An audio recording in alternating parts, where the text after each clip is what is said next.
Hello, everyone. This is Mary. We're from Victim to Victory, and we're back with conversations with Miss Mary. And today, guys, you know I am always excited for my subscribers, and then welcome any new subscribers, any new tuning in today for our YouTube video. We want to thank you for joining us, and once again, welcome. So today our guest is Mr. Randall Ware, and Randall is no stranger to us. He is one of my partners, and we go back a while. So actually, Randall was the first, when we started this YouTube channel, he was our first guest. And I was thinking about how far I've come with learning this new technology and the YouTube channel, because I messed it up bad, guys. I messed it up bad. I remember that day I forgot to turn on my camera. So I was dark the whole time. But the important thing was Randall was with us, and he brought it. Randall is actually. We're going to ask Randall, because I'm one of the things we're doing from Victim to Victory is doing, you guys, is, as I said before, if you join us on the last YouTube conversation, I said that we wanted to do something different. I always had the team come on and educate you all to whatever our topic was, whatever area we were talking about. But you didn't really get to know that partner. You didn't get to know our team about them, because we know everybody has a story. So, and I always love to hear people's stories. So I'm going to ask Randall. Randall, start by telling us, how did you start doing? He's such an educator, you all, on so many different topics. Randall was on, and one of our big educating lessons that we got was our Social Security and this when we got into AI. And AI has gotten really big now. So he would educate us on Social Security and so many things. So I want him to talk to us about how did he develop, what made him decide to get into the education on different things. He's such a smart person, guys. That's a good question. I'm happy to be here again. A lot has happened since we spoke. I've written a book called Bitcoin Unlocked, the Proof of Work Revolution. Yes, guys. I have it right here. And Mary, thank you for giving me opportunity to get on here and do this. You know, I am an educator. I'm a Certified Financial Education Instructor. I'm not a securities advisor, so what we talk about today is for educational purposes only.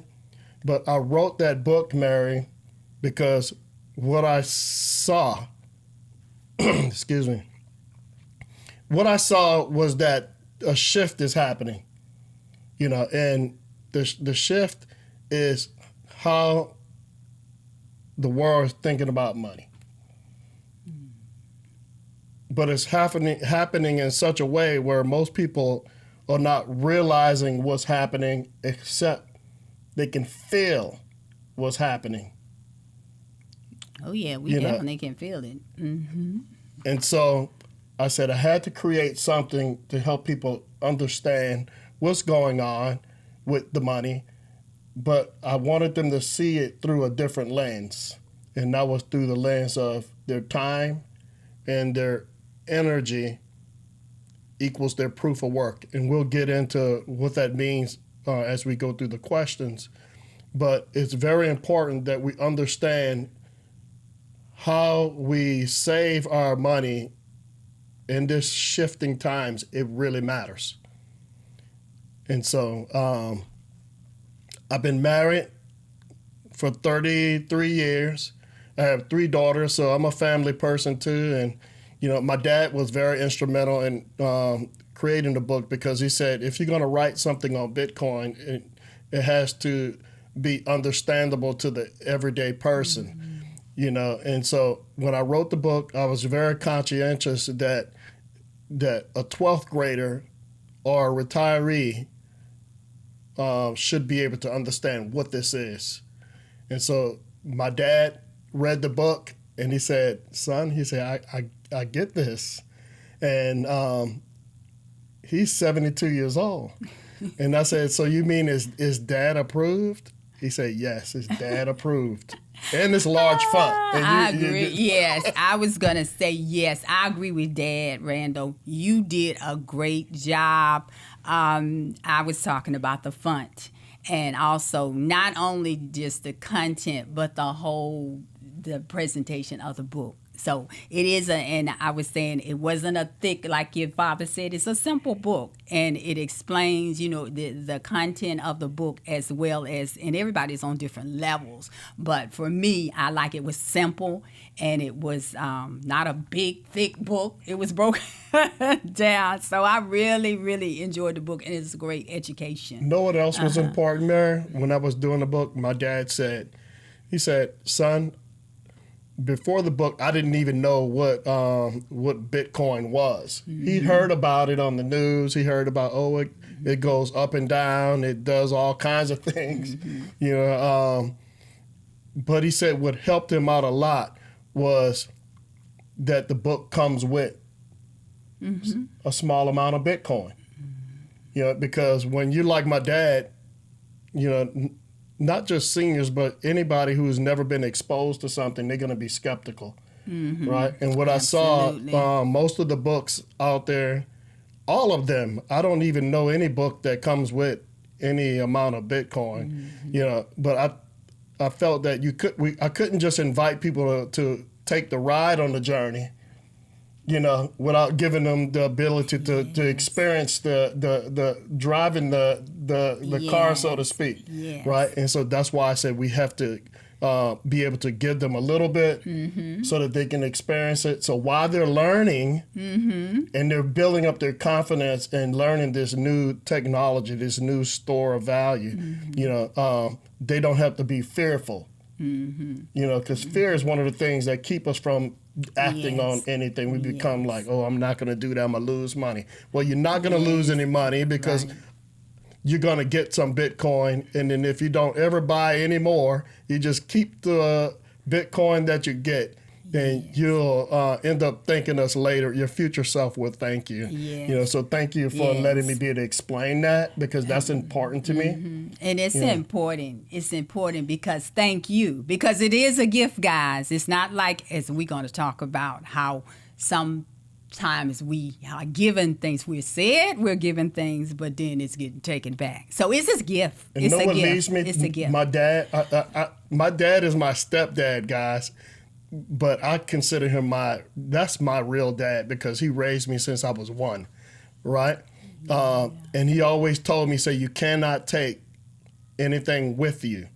You can't take money with you to heaven. You can only take your deeds.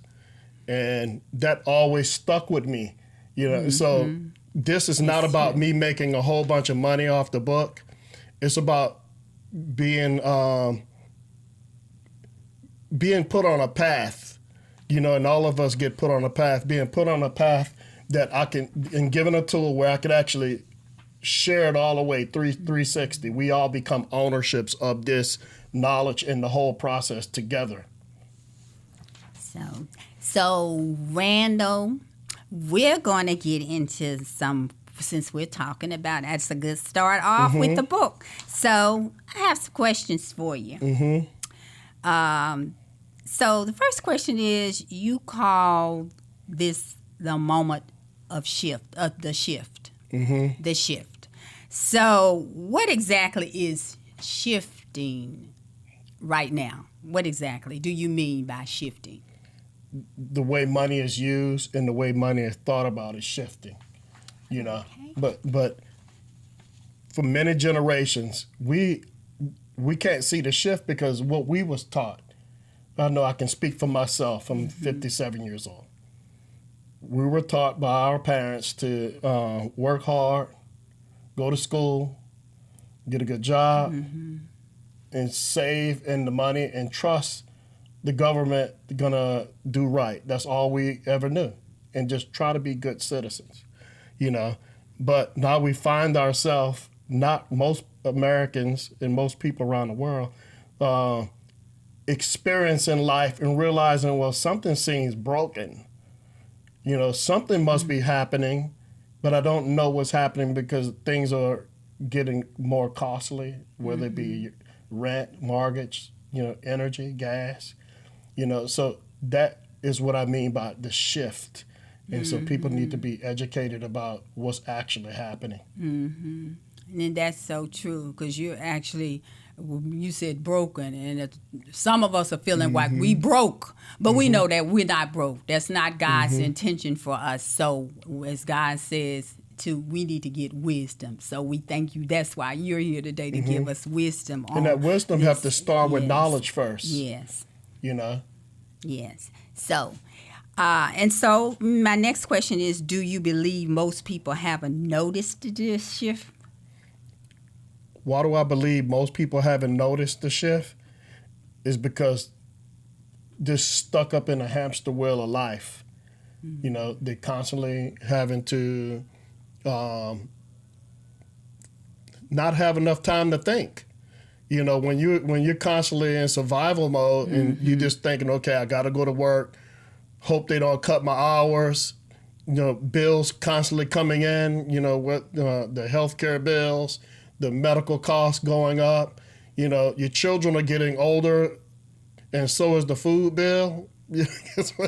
When they get older, I have 3 of them, so I know.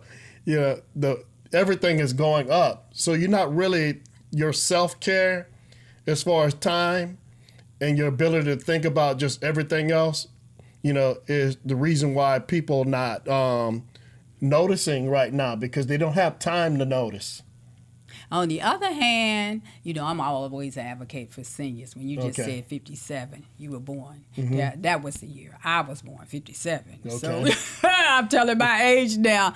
But for the seniors, a lot of them, they are home. And so on the other hand, they have time to think. And it's scary for a lot of them, because you're trying to figure out, how are you going to bring it all together? How are they going to get their medication? How are they going to eat? So it really is scary. So on that end, we do get the time to think. But and the stuff happens so gradually. It's not a fast-paced thing. It just happens year after year. You just looking and say, well, I just got a raise as a senior, and you know, I still can't afford things. So absolutely. Yeah. So what's at risk for someone who ignores this shift? What's at risk for someone who ignores this shift? Think about it like this.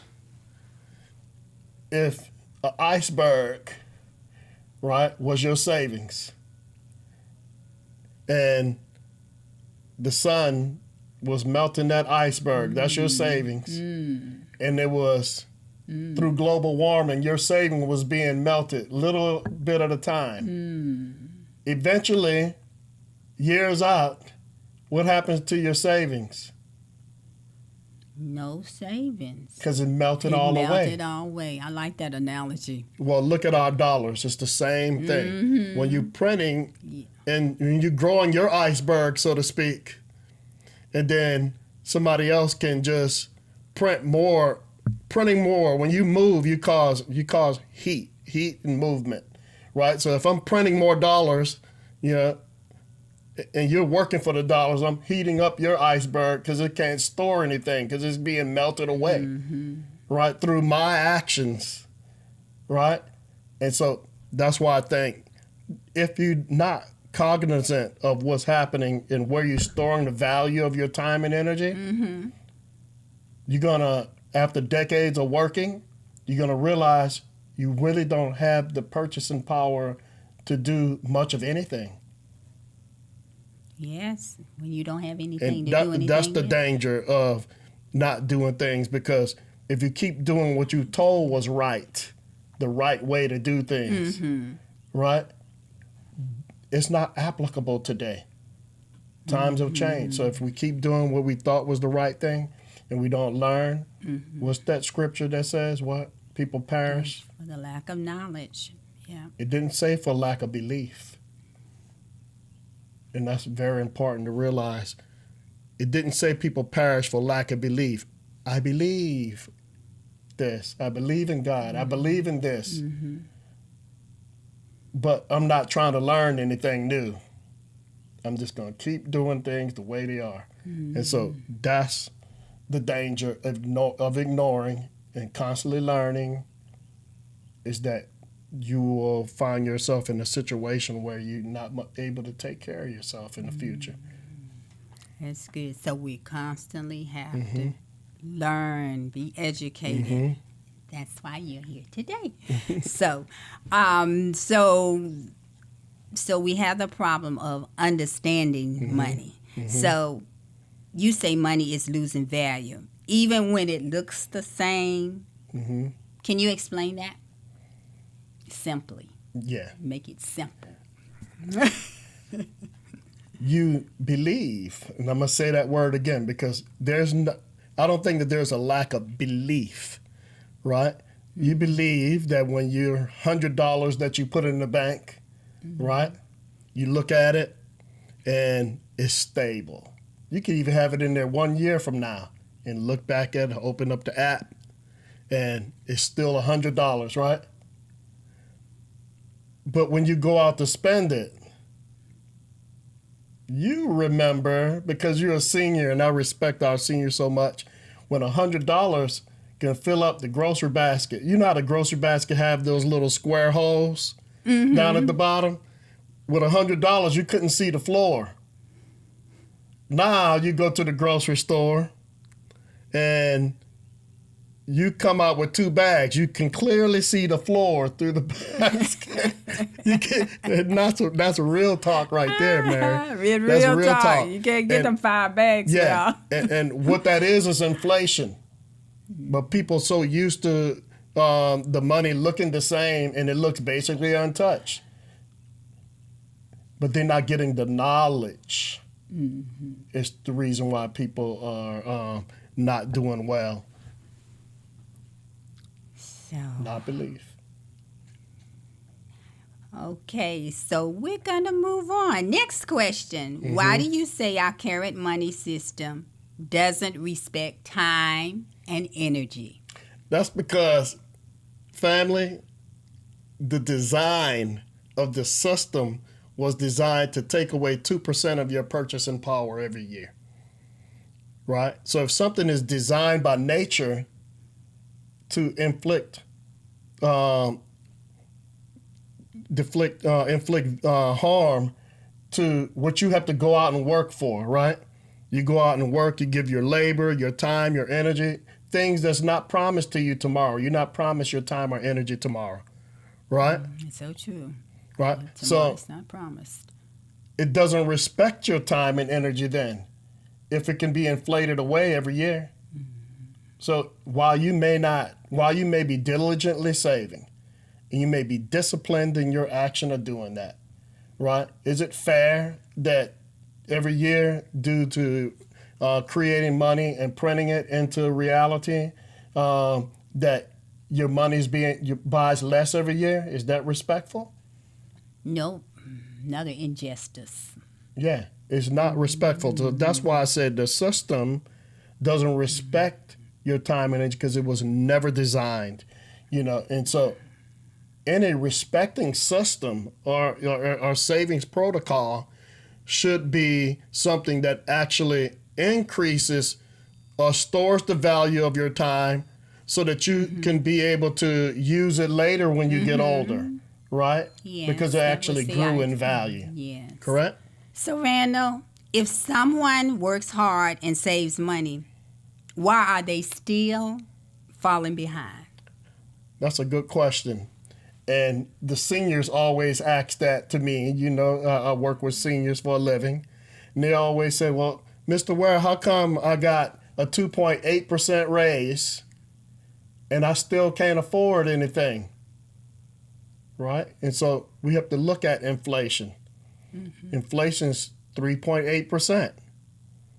So if the government gave you a cost of living increase of only 2.8%, but the cost of everything went up by 3.8%, did you get ahead or did you fall behind? Absolutely not. Did you all hear that? Did you all hear that?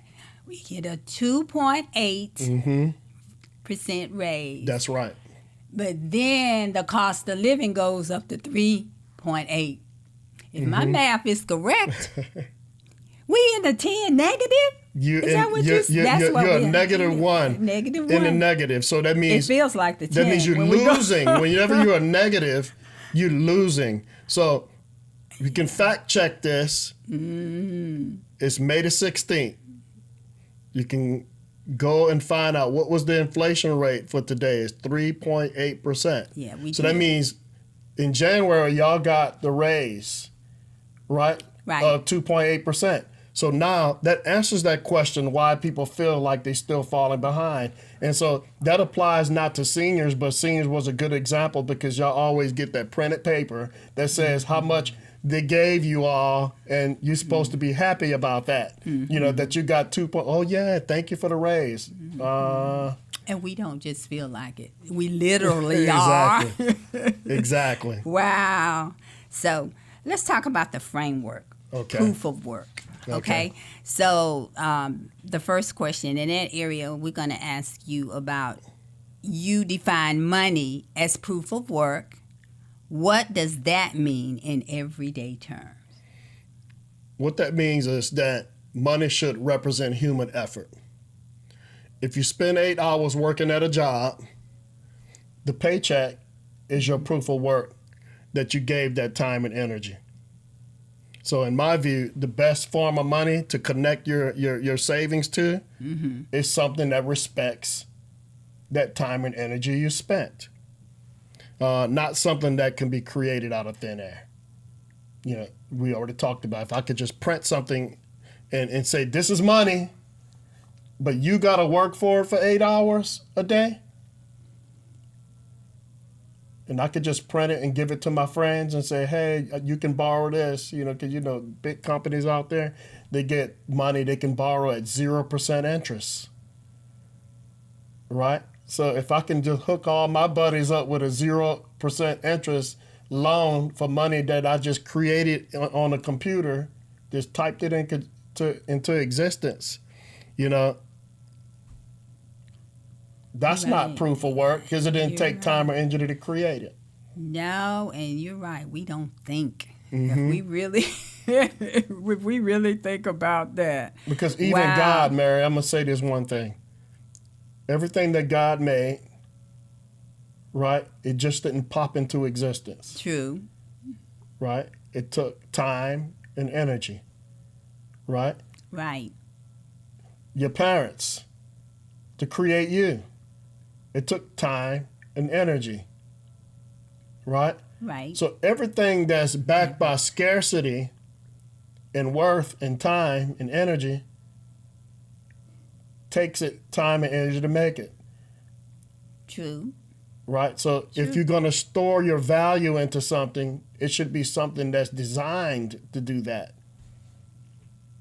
True. True. Okay? Everything takes time and energy. So, okay, good. So, how is Bitcoin connected to the idea of proof of work? How is Bitcoin connected? They call Bitcoin digital gold. Why they call it digital gold? Because real gold, which used to be, our dollars used to be backed by real gold. Gold is the proof of work. Remember, the proof of work is always the end result of something that took time and energy to make. And what do I mean by that? I mean that it took a miner to mine the gold out the ground, and that also took their time and energy, right? The gold is the proof that that was done. So we got to really lock in on what this proof is. Just like your paycheck is the proof you gave time to earn it, right? Your time and energy. Bitcoin also requires time and energy because you need mining computers. Of course, it's not digging it out the ground like gold, but it mines it using computers to solve complex computations. And the miner who's machine solves those complex computations first gets the Bitcoin, right? And that's how most of your Bitcoin comes into existence for you and I who not mining. Maybe we're buying some of it, right? So that's how that comes into existence. But they can't mine unlimited amounts. The system, they don't control the system that says, okay, they're only going to be a certain amount ever created, which will lead us maybe to the other question that you have. Okay. Yes, it is. So let's talk about addressing our concerns that we have. So a lot of people hear about Bitcoin volatility and I messed that word up, volatility, and get nervous. What would you say to them? I think it's a feature, not a bug, right? And let's compare it. Remember, volatility means what? That means something is going up and down, right? But if you zoom out and you look at Bitcoin, just type in Google, Bitcoin from 2009 to now, what you're going to find has been going up and down, but the direction is what you should be looking at. What direction is it going, right? And the direction has been upward. Now, if you look at the dollars, remember the design is to take 2% from you every year. At least that's the goal. It's out of control now because it's at 3.8, so it's way out of control. It's been going like this. Your dollar, the ability to purchase, it's been going down. And we can look at that. One good example would be to look at my house. My house in 2015, when Bitcoin was $100 per Bitcoin. Wish we could have got in at that price, huh? $100 per Bitcoin. Well, my house was $160,000. So that means if I bought my house using Bitcoin, I would have to have 1,600 Bitcoin, right? If my house was $100. Now, let's fast forward to 2026. My house costs $365,000 now. So that means does it cost more dollars to buy my house? If somebody was trying to buy my house, does it cost more dollars? Oh, yeah. Right? Absolutely. But if we look at Bitcoin is about 78,000, I think, 80,000, right around that range. That means it only costs about a little over 4 Bitcoin to buy my house. Wow. So from 1,600 Bitcoin to only costing only 5 something Bitcoin, who was winning the value if I was storing my value, if I was saving my money in something that could be printed out of thin air? Who's ahead? Because if I would have bought Bitcoin with that money, I would have had 1,600 of them. And then if I didn't buy the house, I would have had 1,600 Bitcoin times 80,000. I could buy my house over and over and over again, right? So you notice I didn't say the value of my house is $365,000. I said the cost, because it's the same house that I moved into. Maybe I fixed the kitchen and decorated some things, and but $365,000? No, that just means that the dollar has got weaker, so they cost more of the dollars because they've been inflating away through their 2% a year theft. That's what I call it. Wow. No respect for your time and energy. So, Randall, I want to, thinking about that, and Randall is my Bitcoin coach, you guys. I've learned a lot, and I have a lot to learn about Bitcoin. So whenever I have a question or something about Bitcoin, I'll call him. So, Randall, and I'm going to be transparent because I want you to understand that Bitcoin is just Randall helped me with the transaction, I think about 2 weeks ago. And this will tell you the difference in the system that we have with our money now and versus Bitcoin. but the traditional system that we have. So the transaction that Randall helped me with took about, Randall, maybe about 15 minutes? I don't know if No, it it was took that long. like 2 or 3 minutes. I know it didn't have to do all that paperwork, because remember, Bitcoin is digital. It's all digital. So I didn't have to do all that paperwork. And the time that I saved, I didn't have to leave from my house. I was in front of my computer, actually on my phone. I was on my phone. So Bitcoin is definitely something that we need to really be educated on and just consider. You know what you just touched on? I'm glad you put it out there, because I can't put folks out. I'm glad you shared. No, but people need to know. Yes. You need to know. Yes. Because what she's talking about is credit. If you go to get a credit card, you have to share with them all your personal information. They're going to want to know how much you make. You know, are you good for the credit? Then they're going to jack you up if they do approve you with 28% or 29%. Yes. Right? And then if your credit score ain't good, you really ain't getting nothing. But when you save in Bitcoin, Bitcoin is now seen as top tier collateral.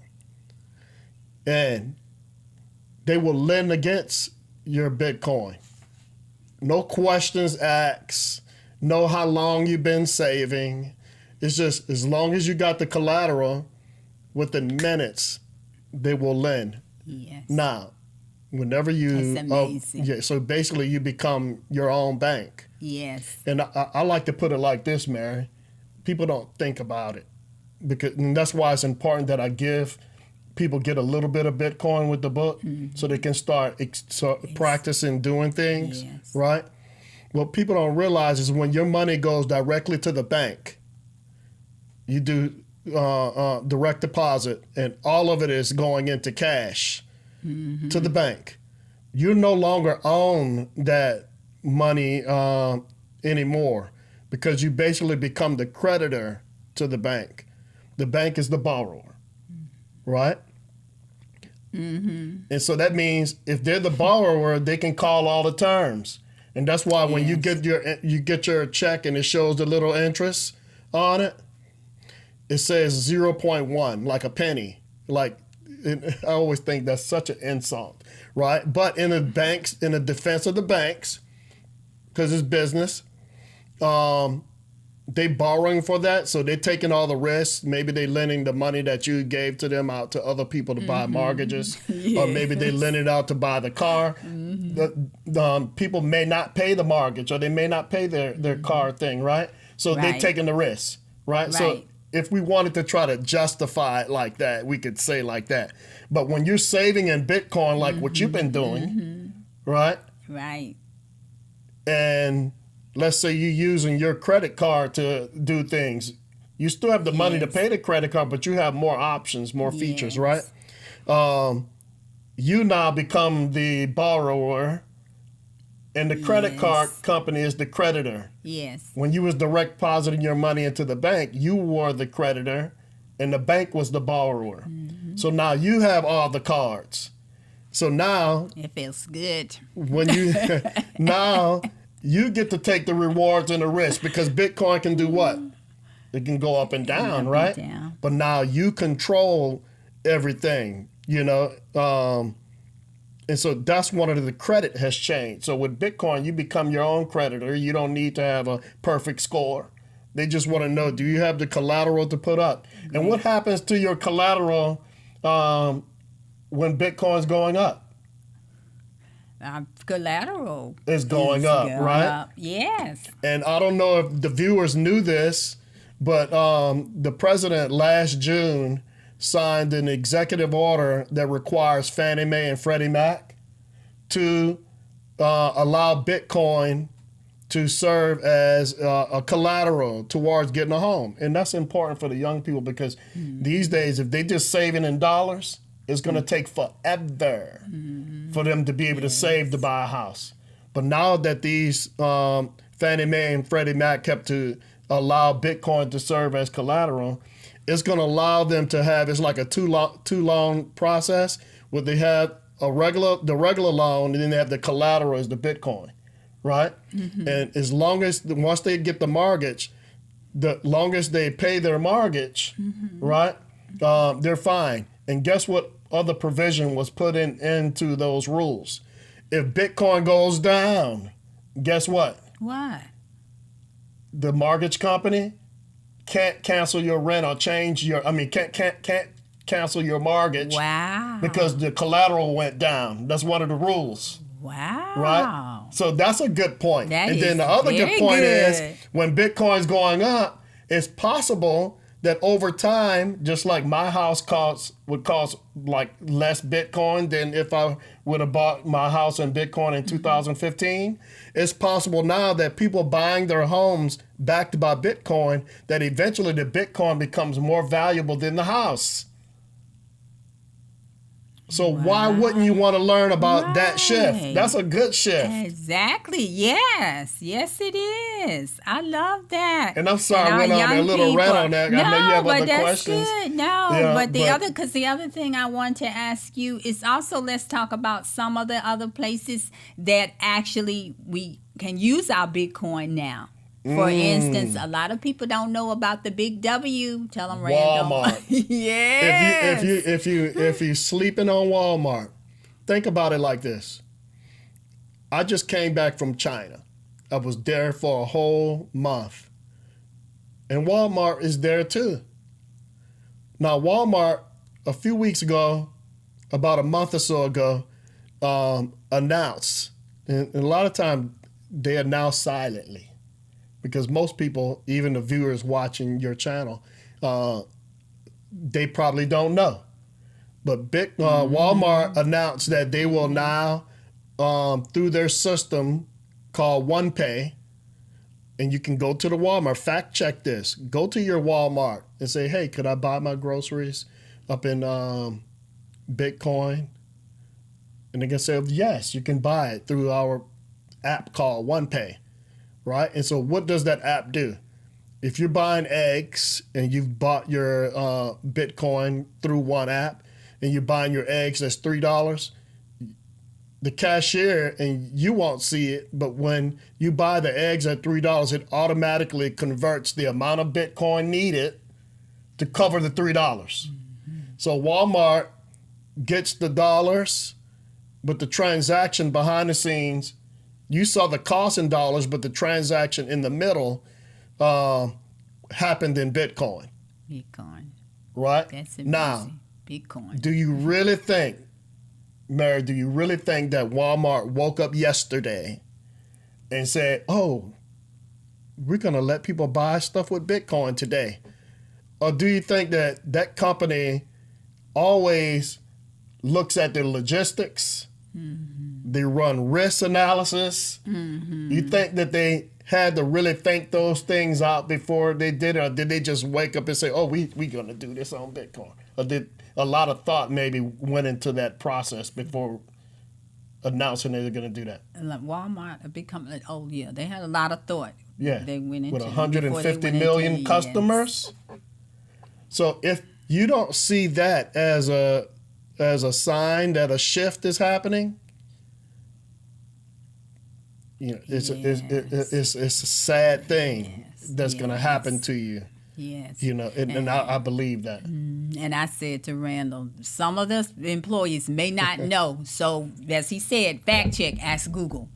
And so you can educate those employees that don't know. So if they're doing it, imagine you buy eggs right now, $3 can get you about 5,000 Satoshis. And that's going to bring us to one of the questions I know you're going to ask me. But then later on, that 3,000 or so Satoshis, which equals about, let's say, $3 or so right now, in the future, that 3,000 Satoshis become worth $3,000.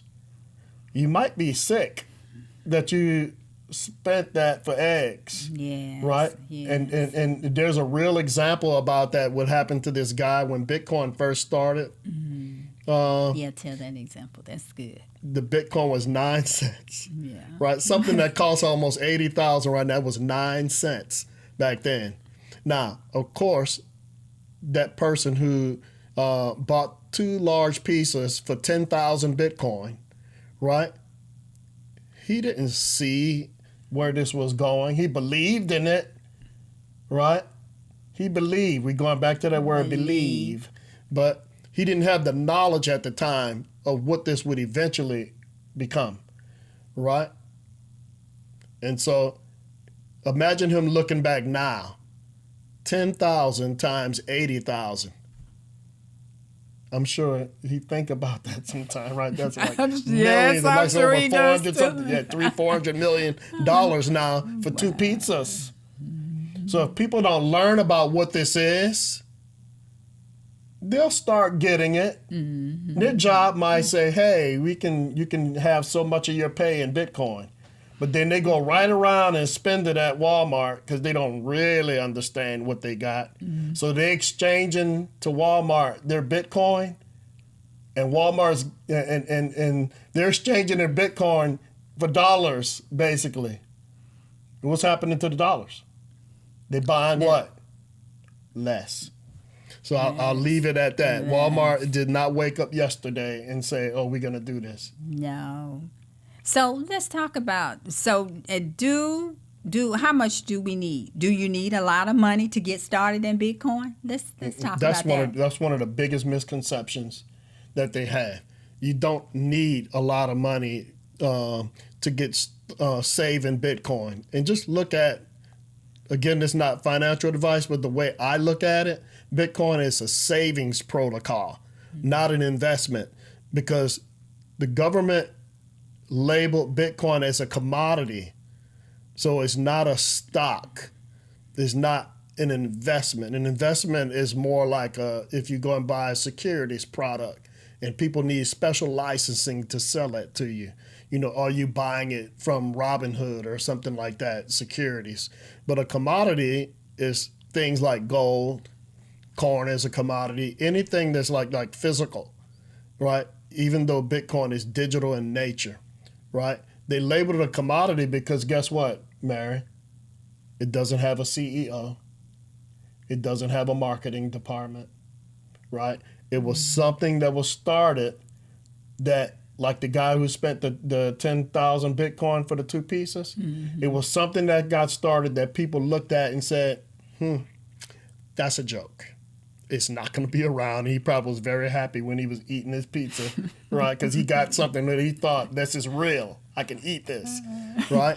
And now, fast forward to now, you really need to know what that is and that it don't cost a lot of money. And know why? Because 1 Bitcoin equals 100 million Satoshis, right?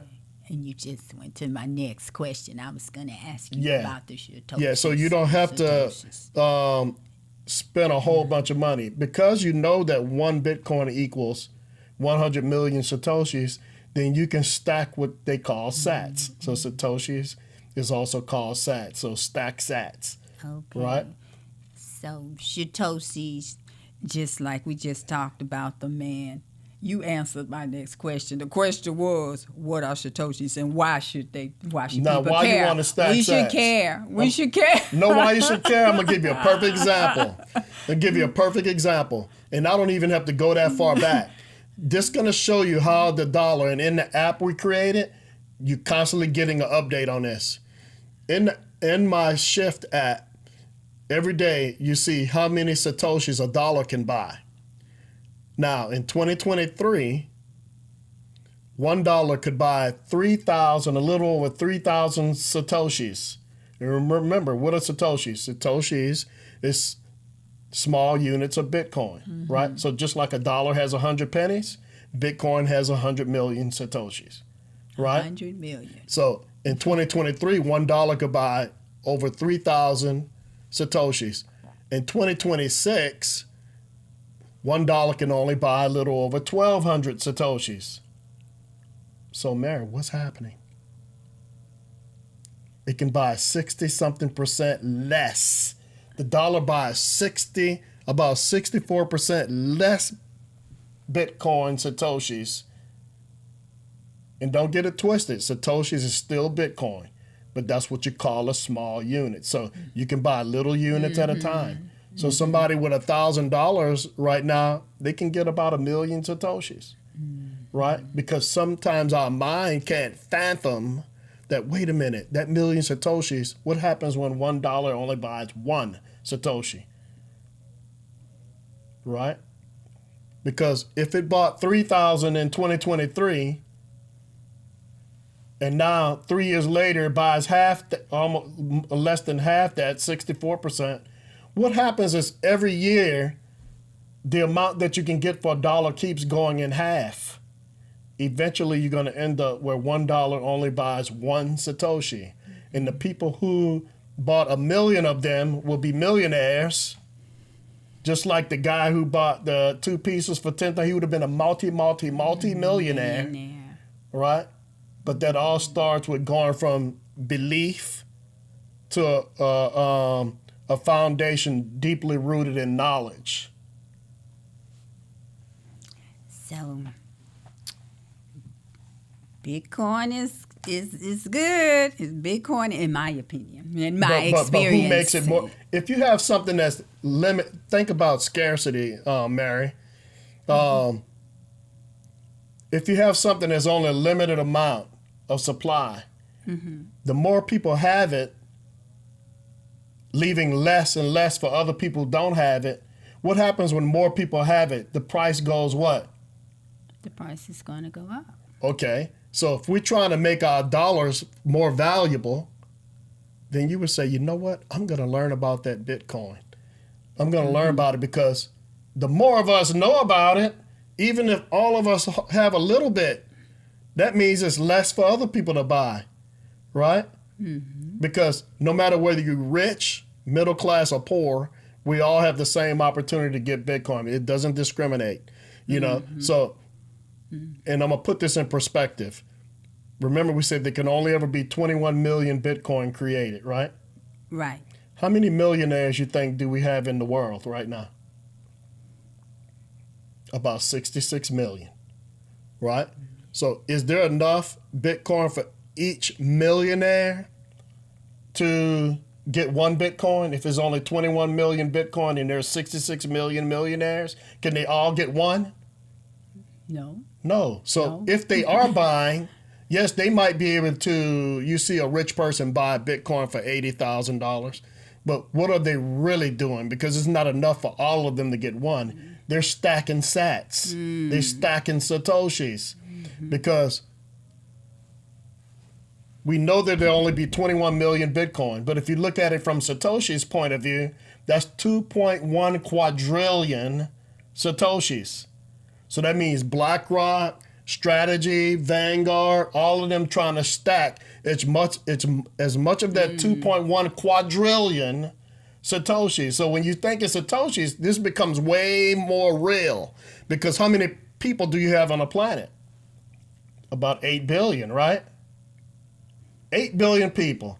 So if you was just looking at Bitcoin as a whole unit, 21 million, wouldn't you think it might be logical to think that, well, how could that serve as a valuable means of exchanging stuff to get goods and services from other people when there's only 21 million of them and there's 8 billion people on the planet? How could that serve as any form of money, right? But if you look at it as Satoshis, you know it's 2.1 quadrillion. So that's way more than 8 billion. That's food for thought, huh? Yes, get to watch the film to digest that one, huh? Yeah. So let's talk about the transformation and impact that Bitcoin has. So how does understanding the shift change the way someone sees their money? I think it's going to change people from passive savers to active learners. You know, instead of blindly trusting the system like we've always done, that's what we was taught to do, the right thing, right? They're going to begin asking questions like you do. You'll call and say, hey, what's this? How does this work? So they're going to be asking questions. What is money? What holds the value now? If the dollar's not holding value, what's going to hold value? And they're going to be asking, how do I protect my future then? If I can't keep doing things the old way, how do I make the shift, right? And they stop seeing money on paper. It's just paper that they get paid at their paycheck, right? And they start seeing it as money as a store of their time and energy. How do I work 40 hours a week? I know a certain amount of that has to be spent on rent. I know a certain amount of that has to be spent on electricity and all those things. Because when you actually break it down, Mary, would you say you're paying for things in dollars or you're paying for things in time? Well, your dollars and your time, right? Because you got to go get the things. But really, it's the dollars is the proof of work, the time. So let's say it costs me, I make $10 an hour at my job, right? Let's say I have a job and I make $10 an hour, and then I go to fill up my van, and to fill up my van, it costs $50, right? Actually, most people still making minimum wage. So if I'm making $10, I'm doing better than the people on minimum wage. But to fill my van up, it costs $90 right now, right? I'm gonna give the real number. It costs $90. So that means how much time would I have to work if I'm getting paid $10 an hour and to fill up my van is $90? That work 90 hours? 9 hours, right? I'm have to work 9 hours, right? So that $90 that I spent for gas actually cost 9 hours of my time. So that's what the shift. People are going to start seeing their money in a different way. Once they read this book, you can't unsee.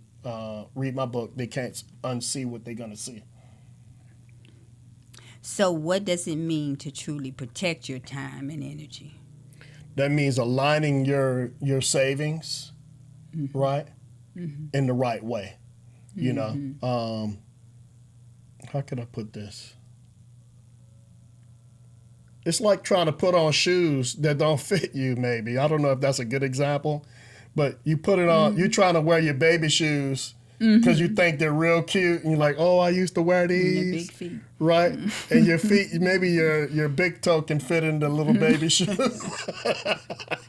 That's a good example. Your savings don't fit in the traditional protocols anymore because we know they were designed to decrease the value. So that means what it means to protect your time and energy, it means that you got to find ways to store it. It could be gold, it could be different things. Bitcoin is a digital option, right? That people can start to learn about these days. You can store your value in things that also is backed by time and energy. Time and energy. Yes. So this next question, and I like it, and this is very important. We need to think about how this can impact families and generations.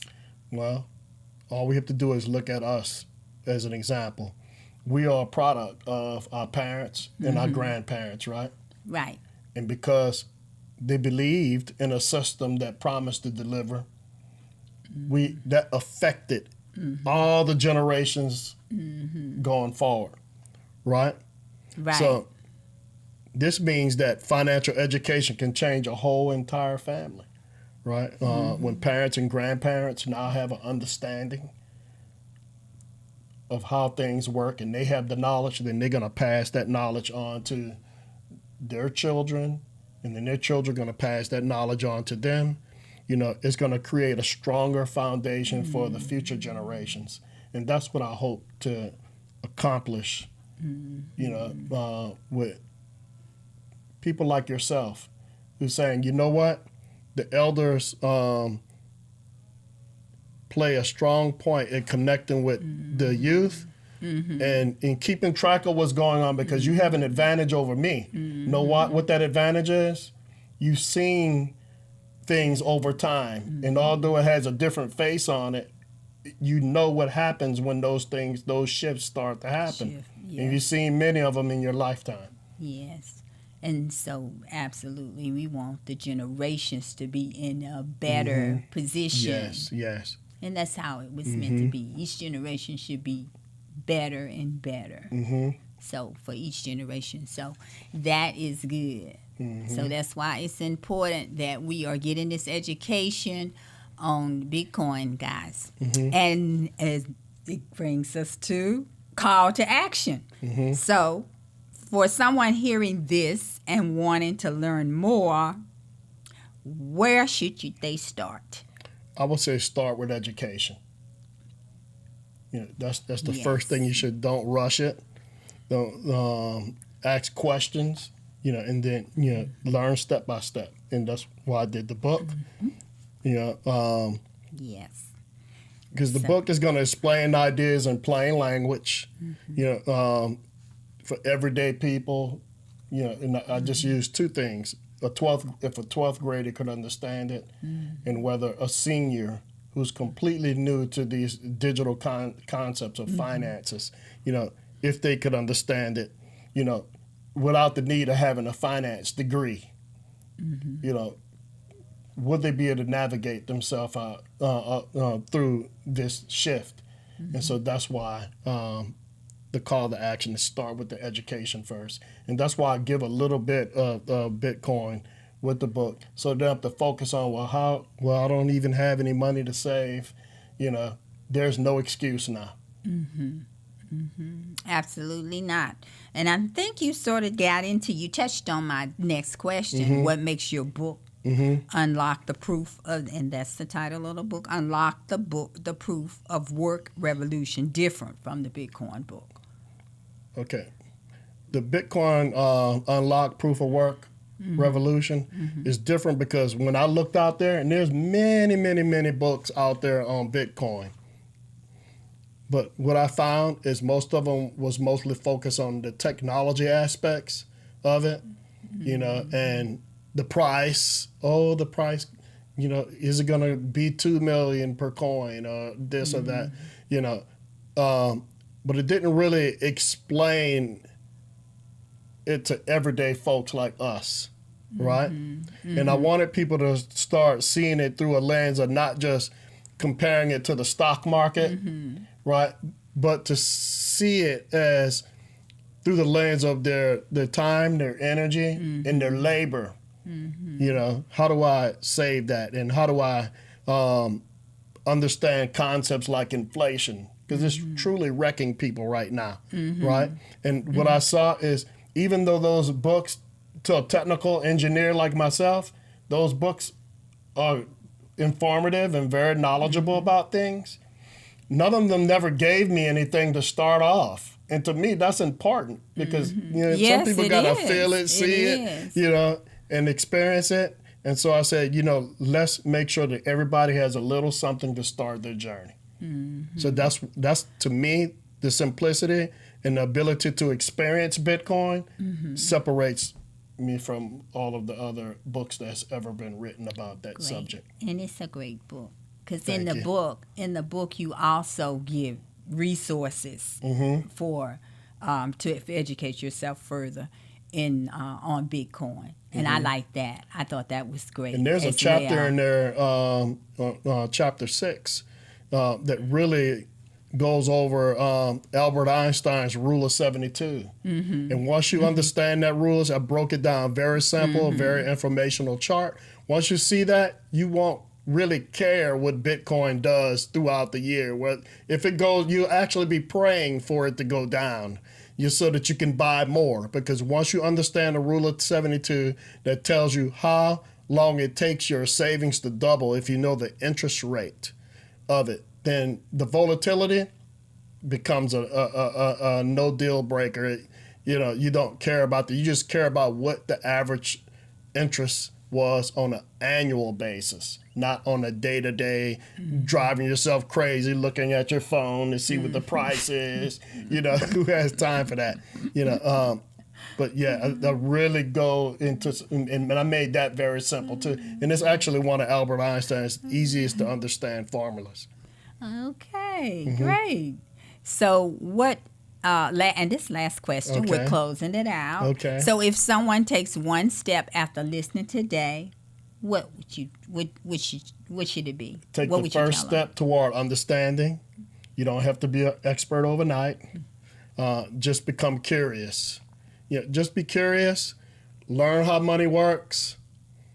Ask questions and begin exploring the shift because it's happening all around us, whether you acknowledge it or not.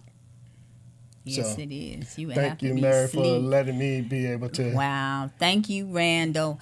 And to my viewers, I want to say thank you for joining us. And I also want to ask that you, if you know you have any organizations or anyone, maybe your church or someone that will allow Randall, because it's on these platforms that we get education as well. And I think that's very important because we want him to be out there educating us and educating others. So that's very important and that's very key. And you'll have the information on how contact him, and we also have the QR code. We'll make sure that's out there. So once again, thank you for joining us. And because sharing is caring, and reach one, teach one. And once again, we need the knowledge and we need the wisdom. And you can get the book on, you can go to Yes. www.bitshield.ai and get the book. And I also supply a QR code. That way they can just scan it from their phone, Wonderful. from your screen, their computer screen. Wonderful. And I don't want to leave without, I see you have all your Bitcoin. You got your cap. I love that shirt. I love the shirt. The hoodie he's wearing. So I don't. Can you just let them see it? Can you mock it? It kind of mocks the. I don't know if you can see that, but it's like the D-Day where the soldiers went and the American soldiers was pushing up the American flag. This is more so the young people. Because I believe in the youth. And I believe in us old people too. But I believe the youth have the best opportunity to be able to take this and run with it. And the youth have the most peaceful thing now because with Bitcoin, no more marching in the streets, no more having to protest. Just change the way you view and store your money. Because if somebody else don't have the ability to print endless money, they can't do endless wars. So I believe in the youth, and I think they're going to be the ones to change the future. Absolutely. Thank you. Thank you, Randall. And I want to thank you guys once again. And don't forget to subscribe and like and share. And then I also want to thank my son, his company, Push Media Production, and just thank you. And you guys have a great day, and we look forward to you joining us again on our next conversation with Miss Mary. See y'all later.